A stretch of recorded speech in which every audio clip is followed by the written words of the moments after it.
The merchant's rat problem taken care of, Rachel led me to the building's front door and back out into Tobin, most of the village lying before me to the north and west. However, one of my fellow guild students, Huelsman, the same bully I met after my near execution a few days ago, stood before me, his anger and impatience quite obvious as he waited to talk to me. "It's about time," Huelsman began, looking me over as if he'd like nothing more than to pick a fight with me right here and now. "You should have been back hours ago." "Tora had something to take care of," Rachel interjected, matching Huelsman's scorn with some of her own. "You should show some respect." "Piss off, Rachel," Huelsman responded, in no mood to argue and keeping his eyes locked solely on me. "What took you so damn long anyway?" I briefly explained to Huelsman how I helped Rachel take care of the rat infestation down in her father's large cellar the past few hours. Rachel nodded a few times and gently smiled, agreeing with everything I said. "Whatever," Huelsman responded, his mind on something else. You're supposed to report to the Sislan temple. Something about meeting with healer priest Vester, it's official business and all." Unreasonably angry, Huelsman's words were slurred and disjointed. I knew why. Of course, I was being assigned an official quest on behalf of the guild, a quest Huelsman would have received if he weren't on probation. A part of me felt sorry for him, but he was always getting into trouble and that wasn't my fault. "What does the Sislan Way want with the guild?" Rachel asked, surprisingly curious about the new quest. "Don't know and don't care," Huelsman responded, turning to leave. "I am no messenger flunky, just come back to the guild now." And with that, Huelsman turned and marched away north, the guild itself located due north just 15 or so minutes away. Clear that I needed to return to the guild now, I turned to Rachel, unsure of what she'd want to do. "Want to tag along?" I said. "We make a great team, by all means." The human thief responded, intrigued by the impending quest. "Let's go." I nodded affirmatively. Rachel was quickly growing on me and I would likely need a trusted ally anyway. Quite curious about what the guild master had to say, the two of us then headed north. Returning to this older yet immensely strong building, all the familiar sights, sounds and even smells came rushing back, as if I had just left, which, of course, I did earlier in the day. Now that I was back, and even the leader of a small party, I was interested in speaking with the guild master as quickly as possible. But where could he be? Amidst the ordinary bustle of the guild, I was surprised when I turned a corner and standing there was the guild master himself. About to say something, the old sage instead frowned a bit at the sight of Rachel. "And who is this young lass?" the guild master asked, apparently not too pleased. "I am Rachel, the merchant's my father." "Yes, I know who you are," the guild master responded, distrusting your new party recruit. "I am sure you realize you're not welcome here." I was surprised, of course, by the reaction of the guild master. Something seemed amiss and I struggled to find the right words to smooth things over. "You sent me to the merchant to equip myself, and together we took care of a rat problem in the cellar. We did okay, what's wrong?" Not impressed, the guild master gave Rachel one more angry look, then turned to me with something important to say. "Go at once to the Sislan temple and speak to Supreme Healer Priest Vester. I believe he has a matter that warrants our immediate attention." My rival Huelsman was right, I was being assigned a new quest on behalf of the guild. "Sounds important," I exclaimed, trying not to seem overly excited or unprofessional. "Yes, quite, I believe," the guild master responded, his serious glare keeping my initial enthusiasm in check. "You'll be representing all of us here at the guild, so I expect nothing but your best." My marching orders clear, I turned to lead Rachel out of the guild, the Sislan temple on the western side of Tobin, my required destination. As I turned, however, I heard an ominous whisper, the guild master leaving me with some final advice. "Be careful with this thief you've befriended, Tora. She's not to be trusted." While I had come to trust and respect the guild master almost without question, Rachel already seemed quite trustworthy as well, so I promptly dismissed his warning. What did he know anyway? "What's Huelsman's problem?" Rachel asked moments later, nodding toward Huelsman again in the far corner watching us leave, his look of anger and resentment even worse than before. "He's just sulking," I responded as we departed the building. "He's been here a full season, so I suppose this really should be his quest. But it's his own fault, with all the trouble he gets himself in. Let's go." If looks could kill, Huelsman would have just slain me, so I was glad to be exiting the guild as quickly as possible. Heading west toward the Sislan temple, both Rachel and I were feeling a little hungry, so we stopped at the local tavern, the only one within Tobin. Inside, the atmosphere was dark and smoky but otherwise peaceful, a variety of patrons having a good time.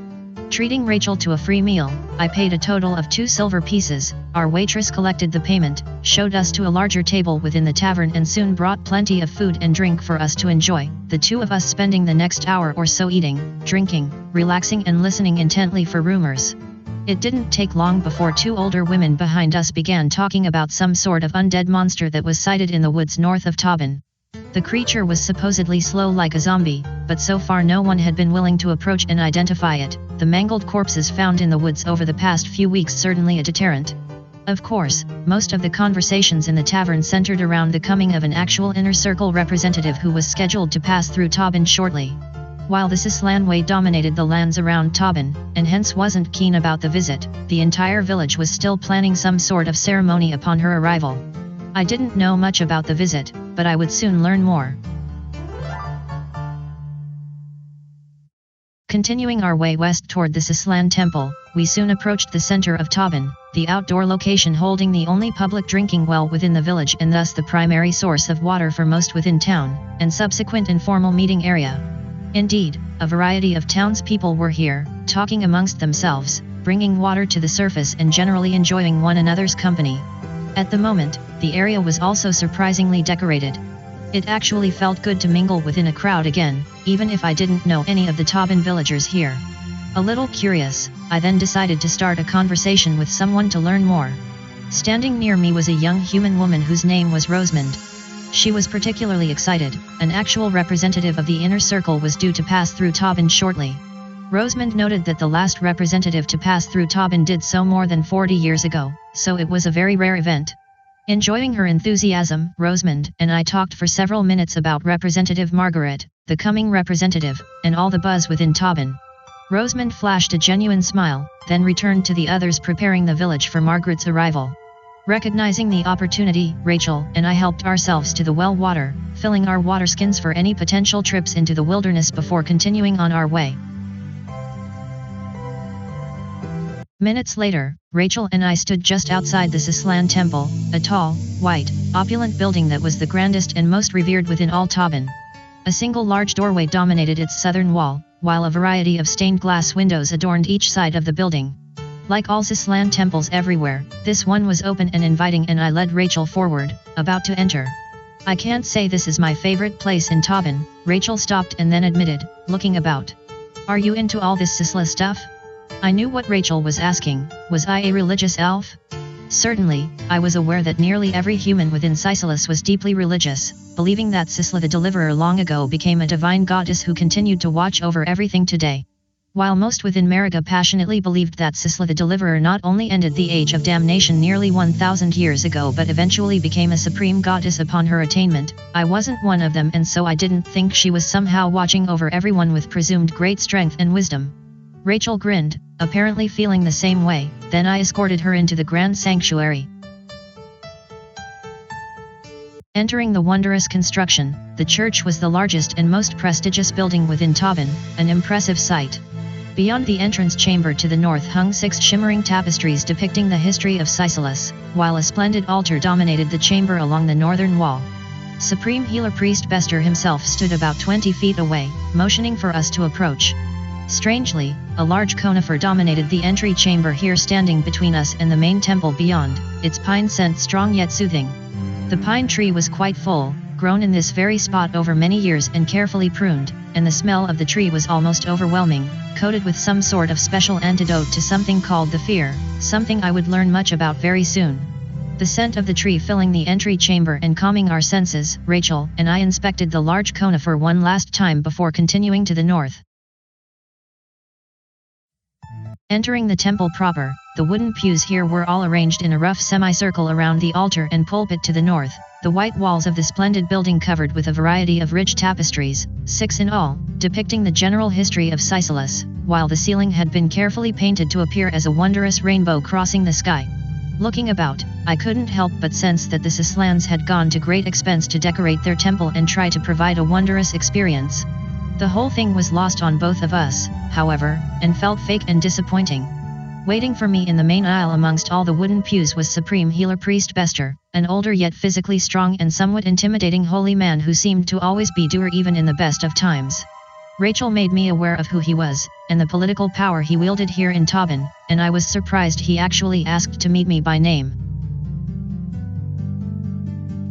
"Salutations, Lam Torah," the priest exclaimed, softly tapping his chest twice and then holding out the palm of his right hand as he welcomed us. "You've come to answer the call of the great goddess Sisla, who guides and protects us all. I am curious, which of Sisla's loving attributes do you think best represents yourself as a new hero of Tobin? Would it be altruism, empathy, or perhaps optimism?" Not sure how to respond. I didn't think empathy was best and I wasn't even sure what altruism was, so I blurted out optimism, which seemed appropriate anyway. "You are right to believe so highly in optimism and the belief that all will be well," Bester replied, somewhat surprisingly. "Indeed, Sisla showed us that through eternal faith and optimism, anything can be accomplished, even the defeat of the monsters of hell itself after 10 centuries of warfare here in Mariga. Keeping a positive attitude will definitely help us with the problem at hand." "Problem at hand?" I asked, a mix of excitement and concern. "What's wrong?" Bester frowned even more and looked at me as if to judge me for a serious crime. "Are you aware of what is called the fear?" While I had heard the term before, something that only afflicted humans, apparently, I shook my head no, needing to know more. "The fear is a curse laid upon every adult human throughout all Sisalas," the priest continued. "It typically begins right around your age. You start to hear voices in your head, then, slowly, over time, the voices become louder and more horrible. As if the souls of the damned are calling out for you. If left unchecked, the screaming becomes so loud and terrifying that only those with the utmost courage and stamina can hope to survive untreated." Unprepared, the explanation was shocking. Humanity throughout the world certainly saw itself as superior to all other races and creatures. Yet, apparently, being human could also be maddening and even lethal now. Healer Priest Bester continued. "The fear is a relatively recent phenomenon, going back just a few decades. Nobody knows how it got started and there is no permanent cure. If you're a human being, at some point you will likely succumb to this wretched curse." "Who's at fault for the fear?" Rachel asked, surprising both Bester and I with the question. The priest shook his head, his response unwelcome. "The official church position is that the curse is the undying memories of those reborn over the centuries, becoming wizards to sit upon that wretched inner circle and unjustly rule over Sisalas. It's almost assured that the fear is magical in nature, and the circle wizards have, over time, become utterly selfish and corrupt. It's the only logical explanation to the plight." The deep frown softened as the head cleric of Tobin withdrew a small vial of liquid from a concealed pocket, its brownish contents glowing softly with an inner white light. "But Sisla showed her faithful the way, helping us develop an antidote that temporarily blocks the effects of the fear. Consuming this holy liquid can keep the screams at bay for weeks and weeks, sometimes for an entire season. To those afflicted, the Sislan antidote is critical to a healthy way of life." "Where do you get the antidote?" Rachel again asked, seemingly more curious than she should have been. Bester responded, a little surprised. "Virtually every temple and church to Sisla throughout Mariga makes it available to anyone afflicted by the fear. We don't charge for the antidote, of course, we're only happy that we can make it available to all Sisla's human children." The healer priest lowered the vial of liquid again, along with his head as he continued the conversation. "However, there is a problem now that requires someone of your profession. Follow me." Bester then turned and stepped to the altar nearly 50 feet away to the north. Clearly, he wanted to show us something. Quickly following the supreme healer priest, we soon reached the altar within the temple. Sitting there was an old and feeble man who was softly moaning as if filled with abject terror. Indeed, the man's eyes were nearly shut, unwilling to look upon an entire church filled with imaginary monsters, and I couldn't help but feel very sorry for him. "Let me show you something. There is a vial of antidote there on the altar. Please find it and hand it to me." The altar was full of a variety of religious items, and at first glance it appeared the finding of a small glass vial amongst it all would not be a trivial task. Beginning to feel Bester's impatience growing, I thankfully spotted the object, partially obscured under some old papers. I then grabbed the small potion, its contents murky brown that glowed softly.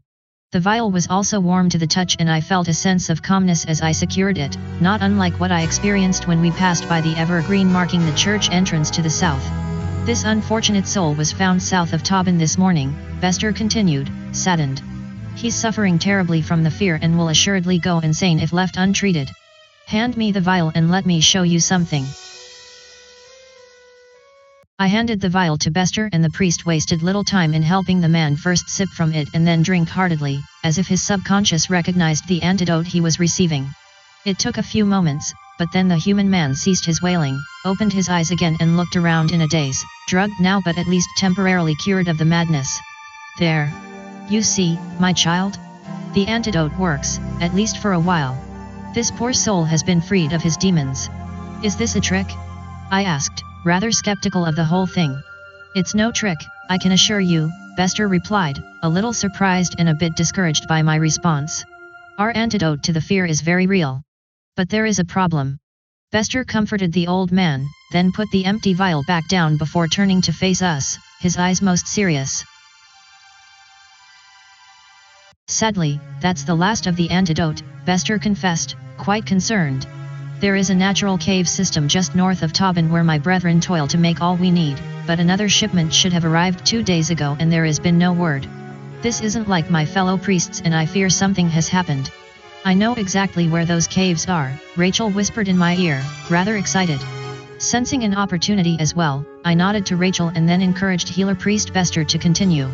I want you to visit the caves and make sure everything is okay.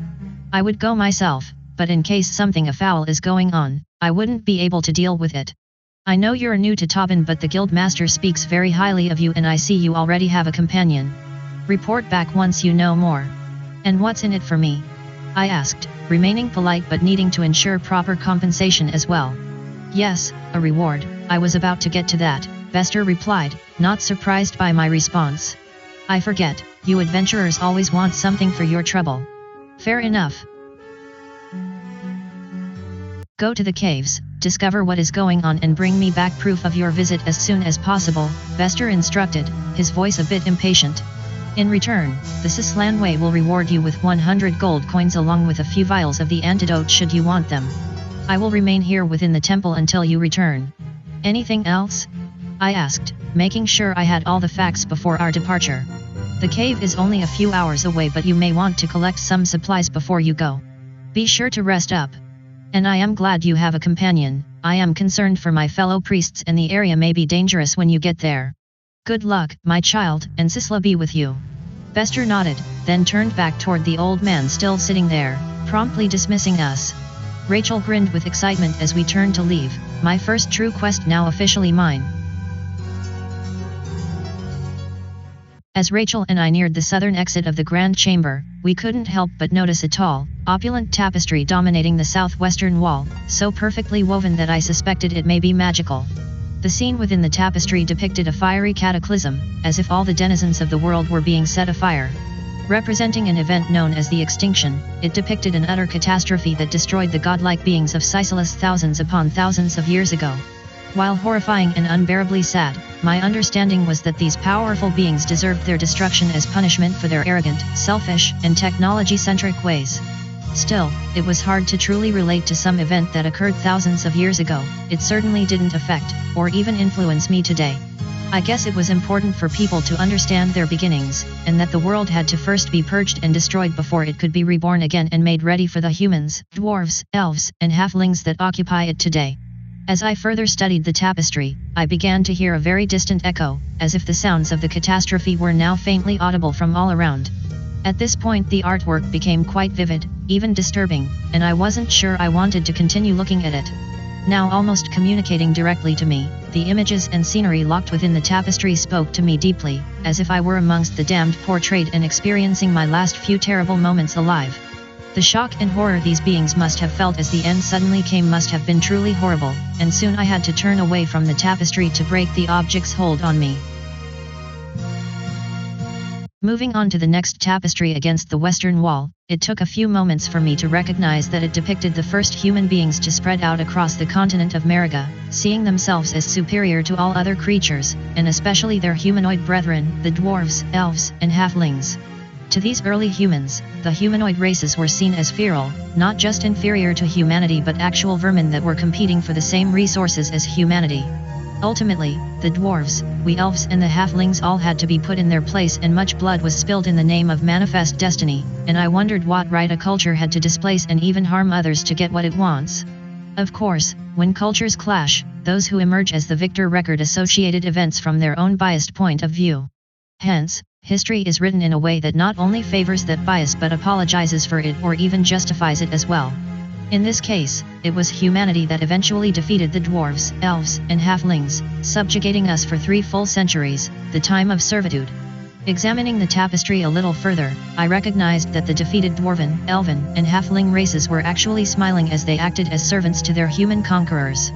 Indeed, the images portrayed these enslaved peoples as content and even thankful for the opportunity to serve their masters. Of course, even the most secure animal still resents its cage. Most humanoids today, me included, recognize the time of servitude for the terrible time it was, and we don't like to talk about it.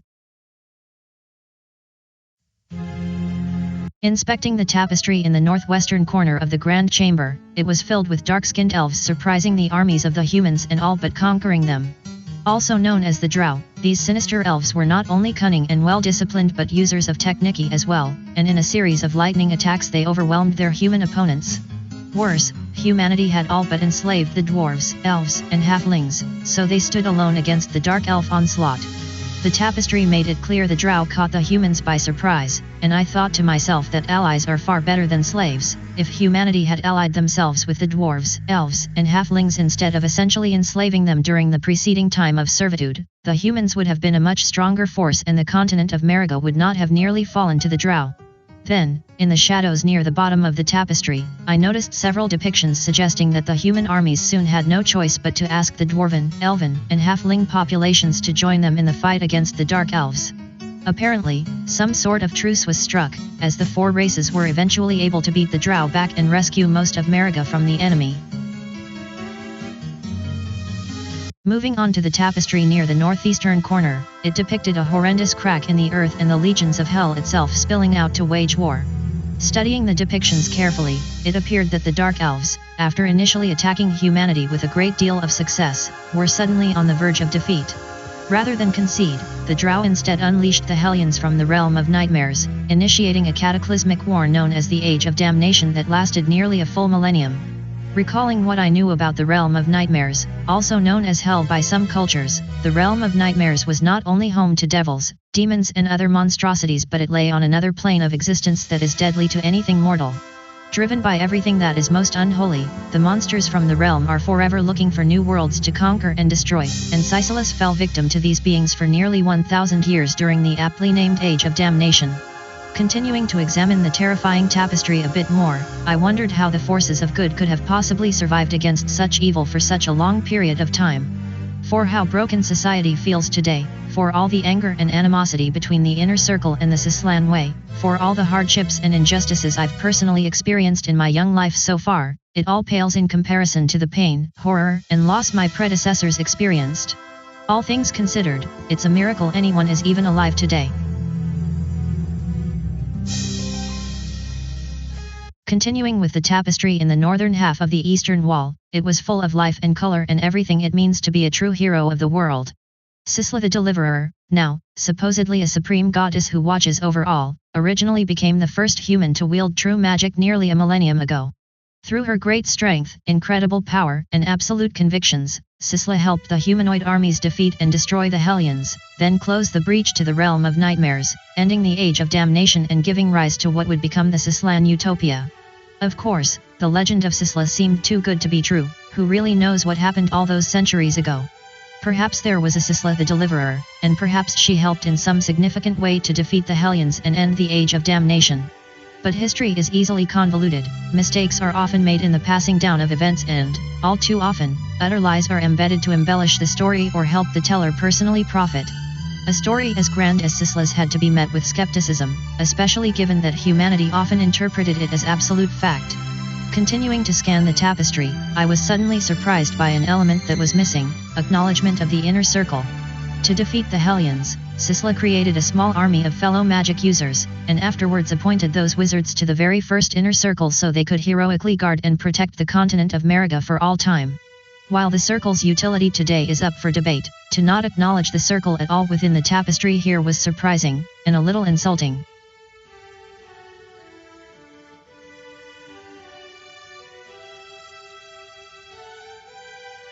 Reaching the sixth and final tapestry in the southeastern corner of the temple, the multicolored object was absolutely beautiful to behold, full of light and energy and everything that made one feel whole, proud, and secure.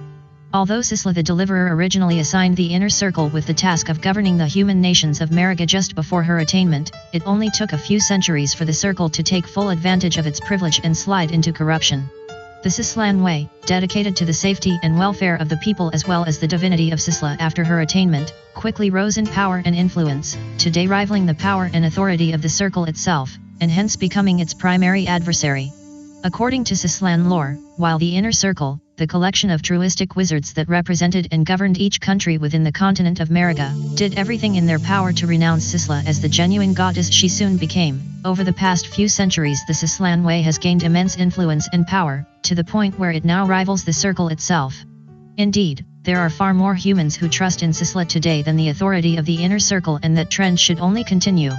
I then noticed imagery near the bottom of the tapestry depicting humans besieged by horrific voices in their heads, today known as the fear, just explained to me by Supreme Healer Priest Vester.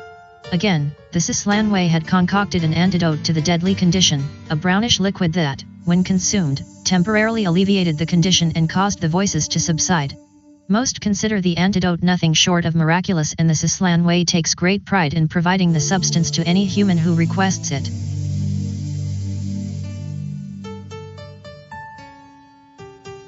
Finally departing the Sislan temple, and now late in the day, we noticed light coming from the town hall along the road to the south and decided to investigate. Likely the second most important building within Tobin, after the Sislan temple, this is where laws are passed, criminals are prosecuted and important social events are held. Indeed, the place seemed quite busy as we arrived, the village elders coordinating with a small team of volunteers to prepare for the arrival of someone very important. Spotting a bulletin board in the near corner of the building, I quickly caught myself up on local events, most of the information mundane and not of much interest. Of course, the big news was the coming of the inner circle representative from Kiz, the truistic named Margaret, and she was the reason for all the bustle within the town hall. Entering the building and looking about, everyone here seemed quite busy. However, I did spot a middle-aged man across the room sitting at a desk watching everyone else. He seemed a little young to be a village elder, but perhaps he could tell me more. As I stepped forward, I caught Rachel staring at him in an awkward way, and she suddenly seemed nervous, as if she were uncomfortable being here. My instincts sensed that something wasn't right, but I quickly let that go as I approached the younger-looking village elder.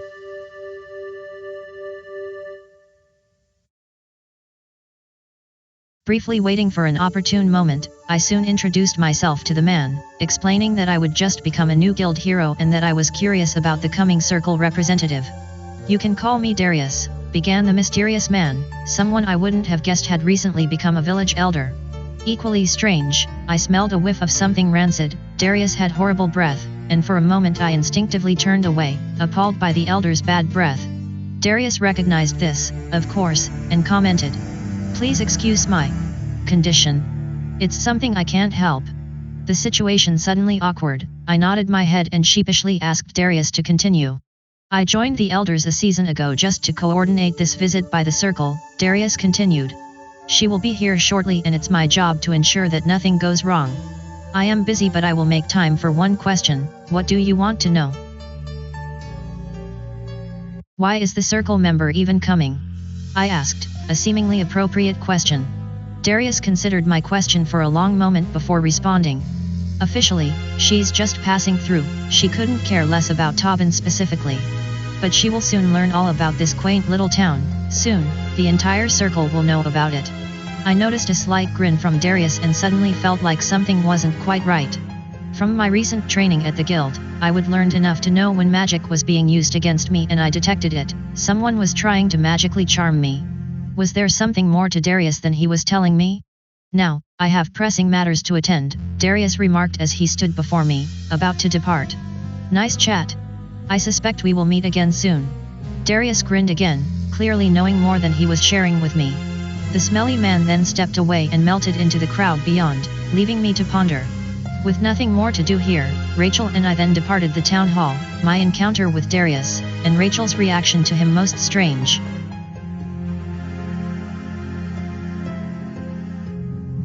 Continuing toward the southern end of the village, we entered the Tobin Village Park, the wide open space capable of fitting hundreds of people, as would be the case once the inner circle representative arrived. In preparation for that arrival, a variety of townspeople were busy decorating the park here, most of them working on a large sign that, at the moment, read "Welcome Representative Mar." Clearly the sign wasn't completed yet. Looking about, I could tell that a makeshift gravel road had been laid down along the far eastern edge of the park so that the circle representative's carriage and wagon escorts could easily reach from the main road. Rows of wooden bleachers had also been erected so many of the townspeople could stand and see the upcoming spectacle. While the atmosphere was festive, Rachel soon grew bored as there really wasn't much to do, and so the two of us moved along, calling it a day and heading for the hostel on the other side of the village.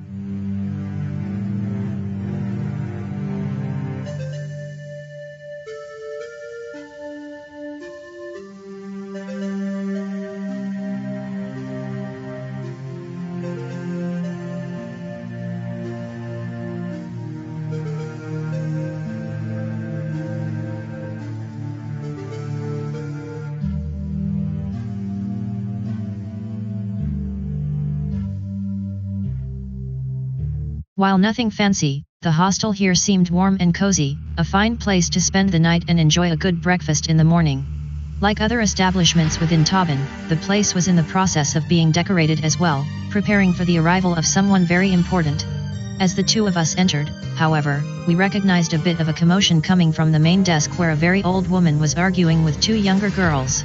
"We're sorry, Madam Isida, but we've been ordered to the village park immediately to help with the preparations," one of the younger women explained. "We have to go. But the representative's room still needs a good cleaning," the old woman responded, desperation in her tired eyes. "Who will I get to do that at a time like this? You must stay and help." Although remorseful, the two girls shook their heads and darted away, leaving Madam Isida in a real bind. As Rachel and I approached, the elderly woman looked at me and made me a sudden offer, taking us quite by surprise. "I beseech you.